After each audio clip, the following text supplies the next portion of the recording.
Hello students, मैं उदय सिंह एक बार फिर से आपके साथ हाजिर हूँ अपना नया टॉपिक लेकर। और आज मैं आपको पढ़ाने वाला हूँ अमेरिकी सर्वोच्च न्यायालय के बारे में।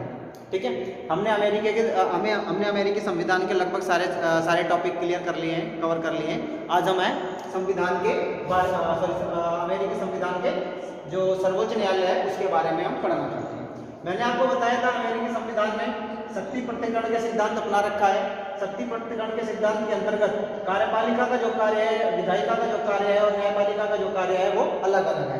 कानून बनाने का काम लेजिस्लेटिव असेंबली का यानी कि एक प्रकार से व्यवस्थापिका का है, और कानूनों को लागू करने का काम कार्यपालिका का है। ठीक है, कार्यपालिका का है। और न्याय प्रदान करने का काम किसका है? न्यायपालिका का है। ठीक है, तो आज हम इसी न्यायपालिका को पढ़ेंगे कि अमेरिका में किस प्रकार की न्यायपालिका है, और स्पेशल कॉन्टेक्स्ट में पढ़ेंगे हम सर्वोच्च न्यायालय। देखिए, अगर हम बात करें सर्वोच्च न्यायालय की, तो अमेरिका में एक सर्वोच्च न्यायालय है जो संघीय क्षेत्रों में जो विवाद स्थापित होते हैं उनके तरफ अमूमन देखता है। या हम कह सकते हैं कि अमेरिका में किसी भी विवाद का निपटारा अंतिम रूप से किसके क्षेत्राधिकार में आता है? सर्वोच्च न्यायालय के में। तो सर्वोच्च न्यायालय ही उसे अंतिम रूप से सुनता है। हम बात करते हैं सर्वोच्च न्यायालय के बनाने की। देखिए, 1789 में जो संविधान बना था फिलाडेल्फिया सम्मेलन में, 1789 में अमेरिकन जो संविधान बना था फिलाडेल्फिया सम्मेलन में, उसके अनुच्छेद 3 के अनुसार टोटल कितने अनुच्छेद हैं अमेरिकी संविधान में? ओनली 7। 1789 में बने संविधान के अनुच्छेद 3 के अनुसार न्यायिक कार्यों के संपादन हेतु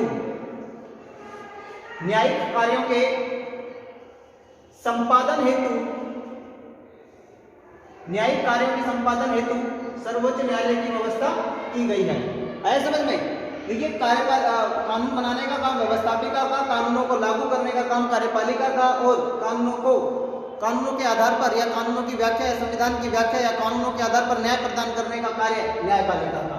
तो इसमें यही बताया गया है कि 1789 के फिलाडेल्फिया सम्मेलन में जो संविधान बनाया गया था अमेरिका का, उसके अनुच्छेद 3 में न्यायिक कार्यों के संपादन हेतु सर्वोच्च न्यायालय की व्यवस्था की गई है। उस समय दो महत्वपूर्ण कार्य थे जिनके लिए सर्वोच्च न्यायालय को बनाया गया। पहला कार्य तो यह था कि संघात्मक शासन होने के कारण, जिस देश में संघात्मक शासन व्यवस्था होती है उस देश में दो प्रकार की सरकारें होती हैं। पहली केंद्र सरकार और दूसरी राज्य सरकारें। दोनों अलग अलग शक्तियों को लेते हुए अपने अपने क्षेत्र में समान रूप से कार्य करती हैं, यानी कि दो सरकारें समानांतर चलती हैं, केंद्र सरकार और राज्य सरकार।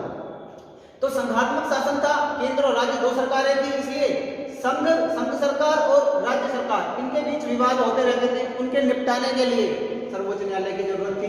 दूसरा कारण, शक्ति पृथक्करण के सिद्धांत के कारण। मैं आपको पढ़ा चुका हूं शक्ति पृथक्करण का सिद्धांत क्या होता है। यानी कि जब शासन के किसी भी अंग को आप सबसे ज्यादा शक्तिशाली बनते हुए नहीं देखना चाहते तो आप शक्तियों का डिस्ट्रीब्यूशन कर दो।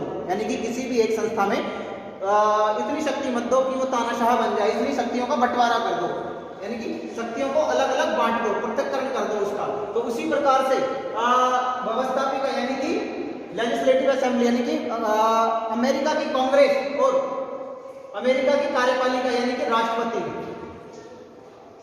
अमेरिका का राष्ट्रपति और अमेरिकी की कांग्रेस यानी कि संसद, अमेरिकी संसद और अमेरिकी राष्ट्रपति, इन दोनों की शक्तियों में विभाजन कर रखा है, पृथक्करण कर रखा है। क्यों?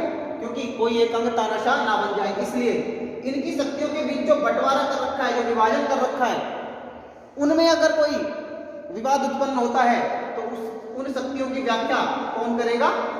सर्वोच्च न्यायालय करेगा। तो ये इसके मेन दो कार्य थे स्टार्टिंग में। ठीक है, आज के संदर्भ में देखिए सर्वोच्च न्यायालय के संगठन का किस प्रकार का उनका संगठन है। देखिए, सर्वोच्च न्यायालय का जो न्यायिक व्यवस्था है उसका 3 प्रकार का संगठन है, 3 स्तरीय संगठन है। कैसे? सबसे ऊपर तो आता है सर्वोच्च न्यायालय। सर्वोच्च न्यायालय क्या है? सबसे शीर्ष पे। उसके नीचे आता है संघीय अपीलीय न्यायालय, जैसे हमारे यहाँ हाईकोर्ट है, और उसके बाद आता है जिला न्यायालय, जैसे हमारे यहाँ पर जिला एवं सत्र न्यायालय होते हैं। ये त्रिस्तरीय ढांचा है इनका। ठीक है, तो अब हम बात कर लेते हैं इसके जो सदस्य होते हैं सर्वोच्च न्यायालय के, सुप्रीम कोर्ट के जो सदस्य होते हैं वो कितने हैं? देखिए आज के समय में सर्वोच्च न्यायालय के जो मुख्य न्यायाधीश के अलावा जो न्यायाधीश है वो है 8। कितने? 8। एक मुख्य न्यायाधीश और 8 अन्य न्यायाधीश कहां पर है? अमेरिका के सर्वोच्च न्यायालय में, जिनका कार्यकाल जीवन पर्यंत होता है, मगर वो 70 साल के बाद रिटायरमेंट ले सकते हैं यदि उन्होंने 10 साल न्यायिक कार्य में अपने लगा दिए हैं तो। वेतन की बात करें तो वेतन कांग्रेस तय करती है कितना मिलेगा। जो वहां की जो संसद है वो तय करती है कि वेतन कितना मिलेगा। अगर हम बात करें नियुक्ति की, तो नियुक्ति इनकी करते हैं कौन? राष्ट्रपति। सर्वोच्च न्यायालय के न्यायाधीशों की नियुक्ति राष्ट्रपति द्वारा की जाती है और यह नियुक्ति सर्वोच्च न्यायालय के न्यायाधीशों द्वारा नियुक्ति की जाती है और यह नियुक्ति सीनेट की सलाह पर की जाती है। इसमें सीनेट की सलाह नहीं है, एक्चुअली सीनेट की स्वीकृति लेनी पड़ती है, समर्थन लेना पड़ता है उनका। ठीक है। नेक्स्ट है महाभियोग। इनको इनके पद से, यानी कि सर्वोच्च न्यायालय के जो न्यायाधीश होते हैं उनके न्यायाधीशों को उनके पद से हटाने के लिए महाभियोग की प्रक्रिया को अपनाना पड़ता है। महाभियोग प्रतिनिधि सदन में चलाया जाता है कांग्रेस द्वारा, प्रतिनिधि सदन में, और जब यह कांग्रेस की प्रतिनिधि सदन में चलाया जाता है तो फिर यह उसके बाद सीनेट सदन में पहुंचता है, जहां पर इसकी जांच की जाती है और 2/3 बहुमत से पारित करके उस जज को महाभियोग द्वारा उसके पद से हटा दिया जाता है। ये यहाँ की महाभियोग की न्यायिक प्रक्रिया है। अब हम बात करते हैं सर्वोच्च न्यायालय की शक्तियों की। देखिए सर्वोच्च न्यायालय की 2 प्रकार की मेन शक्तियां हैं। एक तो प्रारंभिक क्षेत्राधिकार, यानी कि कुछ ऐसे मामले जो सीधे सर्वोच्च न्यायालय के क्षेत्राधिकार में ही आते हैं और कहीं नहीं सुने जा सकते, वो सभी मामले क्या कहलाते हैं? सर्वोच्च न्यायालय के प्रारंभिक क्षेत्राधिकार। जैसे कि मान लीजिए 2 राज्यों के आपसी झगड़े हो गए, संघ से किसी राज्य का झगड़ा हो गया, वो कहां सुलझेगा? प्रारंभिक क्षेत्राधिकार के तहत सर्वोच्च न्यायालय में। दूसरे अपीलीय न्यायालय होते हैं जो निचली अदालतों से अपील लेके निचले न्यायालय से यदि कोई व्यक्ति संतुष्ट नहीं है तो वह सर्वोच्च न्यायालय में अपील ले सकता है, यहाँ पे अपील दायर कर सकता है कि मेरे साथ न्याय नहीं हुआ है, आप मेरे मुकदमे को सुनिए, तो वहां पर यह अपील देकर उनके मुकदमे को सुन सकता है। एक और जो शक्ति है उनकी वह है न्यायिक पुनरावलोकन की। ये बड़ी गजब की शक्ति है इनकी, अमेरिकी इतिहास की या अमेरिकी सर्वोच्च न्यायालय के इतिहास की। ये है जो सबसे गजब की शक्ति है, उसका नाम है न्यायिक पुनरावलोकन।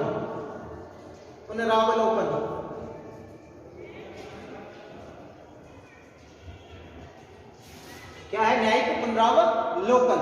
इसमें क्या होता है न्यायिक पुनरावलोकन में? न्यायिक पुनरावलोकन का जो अधिकार होता है उसमें आपने पढ़ा होगा, इंडिया में मैंने बताया था, भारत में भी न्यायिक पुनरावलोकन है। इसमें यह होता है कि यदि कांग्रेस यानी कि अमेरिकी कांग्रेस यानी कि अमेरिकी संसद कोई ऐसा कानून बनाए जो संविधान के विपरीत हो, उसे रद्द घोषित कर सकती है। या कोई राष्ट्रपति ऐसा कोई अध्यादेश या कोई कार्यकारी आदेश दे दे जो संविधान के विपरीत पाया जाए, उसे रद्द कर सकती है। ठीक है। तो न्यायिक पुनरावलोकन में कानूनों की जांच करने की शक्ति सर्वोच्च न्यायालय को प्राप्त है, और यदि वह संविधान के विपरीत पाते हैं उन कानूनों को, तो सर्वोच्च न्यायालय उन कानूनों को रद्द घोषित कर देता है। यह है न्यायपालिका की पुनरावलोकन का अधिकार। इसी के आधार पर न्यायपालिका अमेरिकी कांग्रेस का तीसरा सदन बन गई है। अमेरिकी कांग्रेस का तीसरा सदन बन गई। क्यों? क्योंकि यहाँ पर क्योंकि कांग्रेस के कितने सदन है? 2 सदन है। कांग्रेस में कितने सदन है? 2 सदन है। कौन कौन से? प्रतिनिधि और सीनेट।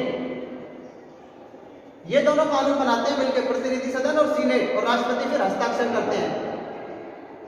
अगर कोई कानून संविधान के खिलाफ है तो उसकी जांच कौन करेगा? उसकी जांच करेगी न्यायपालिका यानी कि सुप्रीम कोर्ट। और ऐसे लगभग हर मामले सुप्रीम कोर्ट में जाते हैं। नए कानून जो अतरंगी टाइप के होते हैं, जो नए टाइप के होते हैं, वो कहाँ जाते हैं? सर्वोच्च न्यायालय में जाते हैं। और सर्वोच्च न्यायालय उन कानूनों को जांच पर रखकर रद्द भी कर सकता है और मना भी कर सकता है। और इस शक्ति का इस्तेमाल सर्वोच्च न्यायालय ने इतना व्यापक करा है कि उसे कांग्रेस का तीसरा सदन कहने लग गए हैं। ठीक है।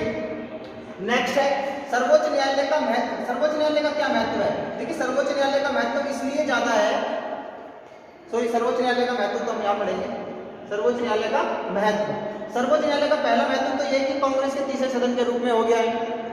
अगर कोई मान लीजिए कोई विधायिका ऐसा कोई कानून बना दे जिसे राष्ट्रपति हस्ताक्षर भी कर दे, रोक ना सके, तो उसे कौन रोक सकता है? अंततः सर्वोच्च न्यायालय रोक सकता है, यदि कोई गलत कानून बना दिया जाए, संविधान के विपरीत कोई कानून बना दिया जाए। तो एक प्रकार से तीसरा सदन बन गया है, इसकी भी स्वीकृति एक कंपलसरी हो गई है। लगभग हर कानून वहां पहुंच जाता है, सर्वोच्च न्यायालय में चैलेंज दे दिया जाता है उसको, और सर्वोच्च न्यायालय के पास मौका मिल जाता है तीसरा सदन बनने का। नीति संबंधी मार्गदर्शन, सर्वोच्च न्यायालय कई मामलों में सरकार की पॉलिसी क्या हो इस मामले में भी मार्गदर्शन देते हैं, ठीक है, भारत में भी देते हैं, पर मांगने पर ही देते हैं। संविधान का रक्षक, देखिए संविधान का रक्षक तो सर्वोच्च न्यायालय है, क्योंकि जब भी कोई कानून बनाया जाता है तो उसे इसी आधार पर चुनौती दी जाती है अक्सर कि यह संविधान के प्रतिकूल है, संविधान के विपरीत है। तो न्यायिक पुनरावलोकन की जो शक्ति है सर्वोच्च न्यायालय की, वो संविधान के रक्षण का कार्य करती है।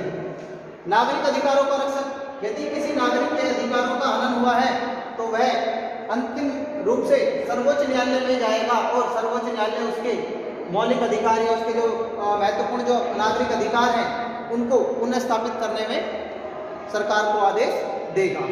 तो ये आपका था सर्वोच्च न्यायालय अमेरिका का, जिसके संगठन, शक्तियां और उसके महत्व के बारे में मैंने आपको बताया है। इसी के साथ ये चैप्टर खत्म हो जाता है। अगला इसे जो चैप्टर है वह चीन है। यूएसए में आपको करा चुका, यूएसए ये था, यूके में करा चुका आपको, इंग्लैंड, जापान अब हमारे सिलेबस का हिस्सा रहा नहीं, स्विट्जरलैंड हमारे सिलेबस का हिस्सा रहा नहीं, जापान हमारे सिलेबस का हिस्सा रहा नहीं, और फ्रांस हमारे सिलेबस का हिस्सा कभी था ही नहीं। तो अब बचा क्या? चीन। चीन आपको मैं नेक्स्ट चैप्टर में कराऊंगा, ठीक है। आज के लिए बस इतना ही काफी है। Thank you.